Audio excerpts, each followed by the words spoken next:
Assalamualaikum warahmatullahi wabarakatuh. Baiklah, pada pertemuan kali ini kami dari kelompok 4 akan membahas tentang gelombang bunyi dan indera pendengaran dengan dosen pengampu Ibu Rani Oktavia MP. Sebelumnya, perkenalkan anggota dari kelompok 4 ini. Yang pertama, Dandi Chandra dengan NIM 19231011. Yang kedua, Rita Sari Fatima dengan NIM 19231040, dan saya sendiri Siti Juniati Sri Bintang dengan NIM 19231043. Pada pembahasan gelombang bunyi dan indera pendengaran ini ada 4 poin. Yang pertama, sifat-sifat gelombang bunyi. Yang kedua, anatomi indera pendengaran. Yang ketiga, mekanisme kerja indera pendengaran, dan yang terakhir adalah gangguan pada indera pendengaran. Baiklah, materi pertama adalah sifat-sifat gelombang bunyi yang akan dibahas oleh saya sendiri. Sebelum kita mengetahui sifat-sifat gelombang bunyi, yang pertama kali kita akan mengetahui apa itu gelombang bunyi, yaitu gelombang yang merambat melalui medium tertentu dan merupakan gelombang mekanik yang digolongkan sebagai gelombang longitudinal, yang mana gelombang bunyi ini juga memerlukan medium agar dapat merambat dan bisa terdengar. Selanjutnya, sifat-sifat gelombang bunyi. Yang pertama itu pemantulan atau refleksi. Pemantulan adalah keadaan ketika gelombang bunyi yang datang mengenai permukaan suatu medium yang keras dan kembali ke medium asalnya dengan sudut yang sama. Bunyi dalam ruangan tertutup terdengar lebih keras karena dinding ruangan terlalu dekat dengan sumber bunyi. Alhasil, bunyi pantul tidak memiliki waktu yang cukup untuk merambat dan menyebab bunyi datang dan bunyi pantul terdengar bersamaan. Yang kedua itu pembiasan atau refleksi. Refraksi terjadi jika gelombang bunyi dari suatu medium memasuki medium lain dengan sudut tertentu. Hal ini lah yang menyebabkan suara petir dalam malam hari terdengar lebih keras dibandingkan pada siang hari. Pada malam hari, lapisan udara bagian bawah lebih rapat daripada bagian atas, sehingga suara petir dari lapisan udara akan dibiaskan mendekati permukaan tanah di bawahnya. Jika gelombang bunyi ini merambat dan memasuki medium yang berbeda, gelombang bunyi tersebut akan berbelok. Yang ketiga adalah pelenturan atau difraksi. Difraksi adalah peristiwa pelenturan gelombang ketika melewati celah yang ukurannya seorde dengan panjang gelombangnya. Contohnya yaitu ketika seseorang dapat mendengar suara dari ruangan di sebelahnya. Yang keempat, interferensi. Interferensi adalah perpaduan dua gelombang berbeda dengan saling berinteraksi pada medium yang sama. Interferensi terbagi menjadi dua macam, yaitu interferensi konstruktif dan interferensi destruktif. Yang kelima, pelayangan. Pelayangan bunyi ini terbagi dua bunyi keras atau dua bunyi lemah yang terjadi secara berurutan. Jika kedua gelombang bunyi merambat bersamaan, bunyi paling kuat akan dihasilkan saat fase kedua. Jika kedua getaran berlawanan fase, maka akan menghasilkan bunyi paling lemah. Selanjutnya, klasifikasi gelombang bunyi. Suatu bunyi dapat didengar oleh manusia karena memiliki 3 hal, yaitu adanya sumber bunyi, adanya medium rambat bunyi, dan frekuensi berada antara 20 Hz sampai 20.000 Hz atau audiosonik. Tidak hanya manusia, semua makhluk hidup juga dapat mendengar bunyi berdasarkan frekuensinya. Gelombang bunyi diklasifikasikan sebagai berikut. Yang pertama, infrasonik. Bunyi yang memiliki frekuensi kurang 20 Hz. Bunyi ini dapat didengar oleh hewan seperti jangkrik, laba-laba, gajah, anjing, dan lumba-lumba. Yang kedua adalah audiosonik. Bunyi yang memiliki frekuensi 20 Hz sampai 20.000 Hz.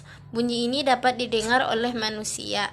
Sedangkan yang ketiga, ultrasonik. Bunyi memiliki frekuensi kurang lebih dari 20.000 Hz. Bunyi ini dapat didengar oleh hewan seperti kelelawar dan lumba-lumba.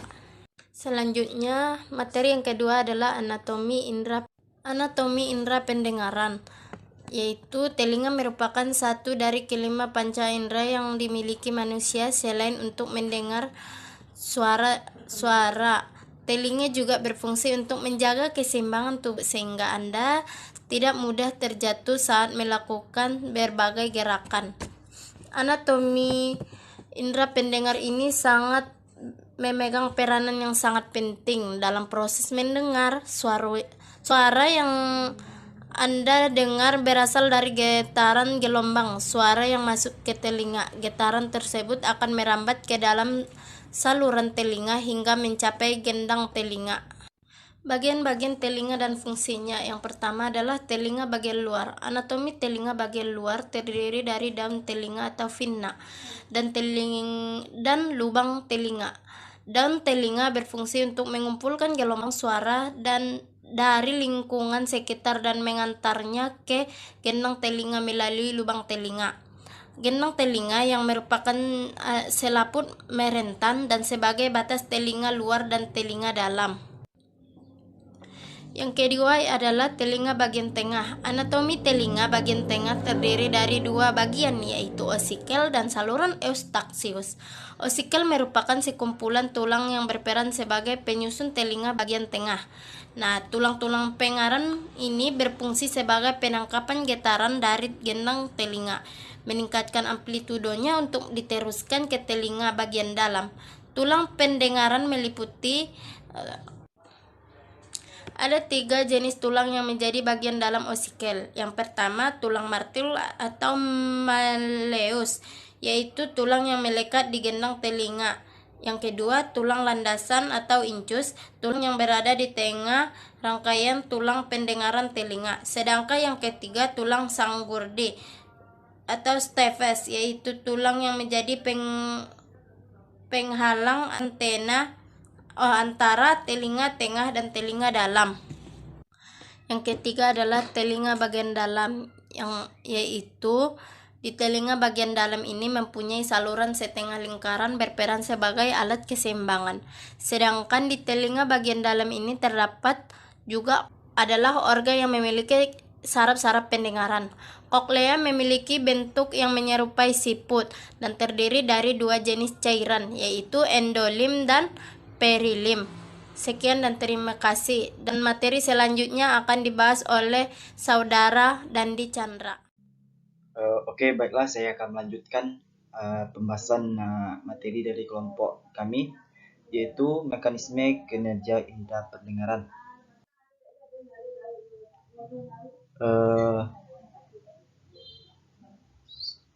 Suara atau yang kita dengar itu namanya gelombang suara. Gelombang suara itu getaran suara ditangkap oleh daun telinga, lalu gelombang tersebut memasuki telinga luar dan berjalan melalui lorong sempit yang disebut saluran telinga yang mengarah ke gendang telinga. Selanjutnya,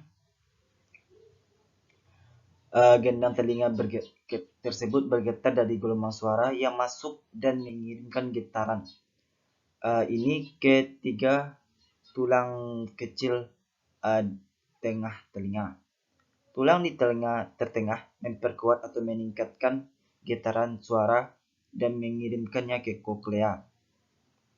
Setelah getaran menyebabkan cairan di dalam koklea bergetar, gelombang suara berjalan di sepanjang membran bersilar. Sel-sel rambut, yaitu sel sensorik yang berada di atas membran basilar, mengendalikan gelombang suara. Sel-sel rambut di dekat ujung lebar koklea kemudian mendeteksi suara bernada tinggi. Sedangkan yang lebih dekat ke tengah mendeteksi suara bernada rendah. Saat sel-sel rambut bergerak, komponen seperti rambut yang sangat kecil dikenal dengan stereokosilia yang bergetar di atas serambut, menabrak struktur dan lingkungan di atasnya.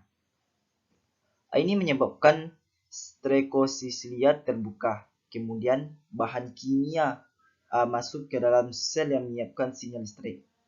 Saraf pendengaran kemudian membawa sinyal ini ke sistem saraf pusat otak dan mengubahnya menjadi suara yang kita kenal atau yang kita pahami.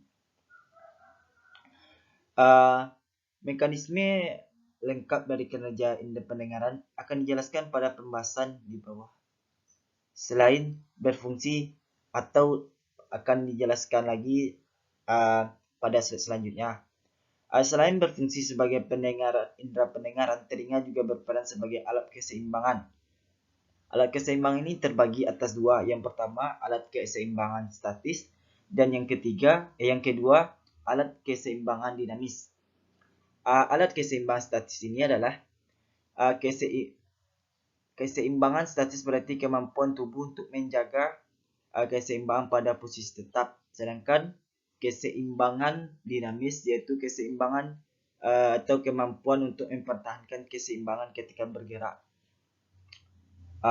Selanjutnya yaitu cara lengkap atau cara proses pendengarannya itu.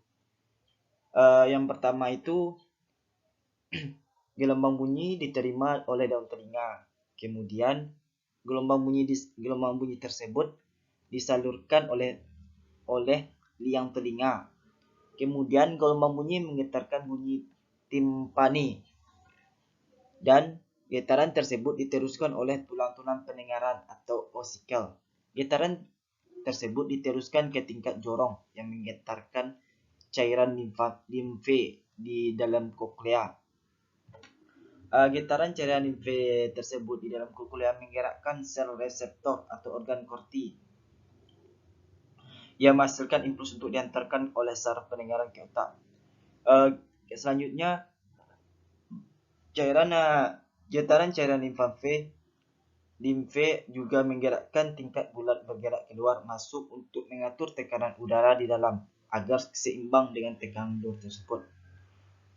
Mungkin hanya itu yang saya dapat jelaskan. Saya kembalikan ke moderator. Materi selanjutnya adalah akan dijelaskan oleh Rita Sari Fatimah. Pada Rita Sari Fatimah, saya persilahkan. Baik, selanjutnya saya akan menjelaskan tentang gangguan pada indera pendengaran. Ada beberapa jenis penyakit atau gangguan pada telinga. Di antaranya, yang pertama adalah otitis eksternal, yang kedua adalah otitis media, yang ketiga otitis internal, yang keempat gendang telinga pecah, yang kelima telinga berdengung, yang keenam adalah kolesteatoma, dan yang ketujuh adalah otosklerosis. Selanjutnya, penanganan gangguan pada telinga. Jika Anda mengalami gejala gangguan pada telinga, segera pergi ke dokter spesialis THT untuk mendapatkan diagnosis dan pengobatan yang tepat. Untuk mendiagnosis jenis gangguan telinga yang Anda alami dan menentukan apa penyebabnya, dokter dapat melakukan pemeriksaan fisik pada telinga menggunakan otoskop dan melakukan pemeriksaan penunjang lainnya, seperti timpanometri, tes pendengaran, serta CT scan atau MRI pada kepala dan telinga. Selanjutnya adalah pemberian obat-obatan. Pemberian obat-obatan akan disesuaikan dengan penyebab gangguan pada telinga yang Anda alami. Dokter dapat meresepkan obat antibiotik dalam bentuk tetes telinga atau membasmi bakteri penyebab infeksi serta obat anti jamur untuk menghilangkan jamur yang tumbuh dan menginfeksi telinga kalian tersebut. Yang ketiga adalah operasi. Jika antibiotik tidak efektif untuk mengatasi gangguan pada telinga atau jika cairan menumpuk di telinga Anda selama lebih dari 3 bulan, dokter dapat melakukan operasi pada gendang telinga atau miringotomi. Tindakan ini dilakukan untuk meringankan cairan atau nanah yang terperangkap di belakang gendang telinga. Selanjutnya adalah penggunaan alat bantu dengar. Jika gangguan pada telinga yang Anda alami adalah menyebabkan gangguan pendengaran cukup berat, dokter biasanya akan menyarankan penggunaan alat bantu dengar untuk kasus tertentu. Dokter juga dapat menyarankan Anda untuk menjalani operasi implan koklear. Sekian materi dari saya kembalikan kepada moderator. Baiklah, cukup sekian penjelasan dari kelompok kami. Kurang dan lebihnya kami mohon maaf. Wabillahi taufik wal hidayah. Assalamualaikum warahmatullahi wabarakatuh.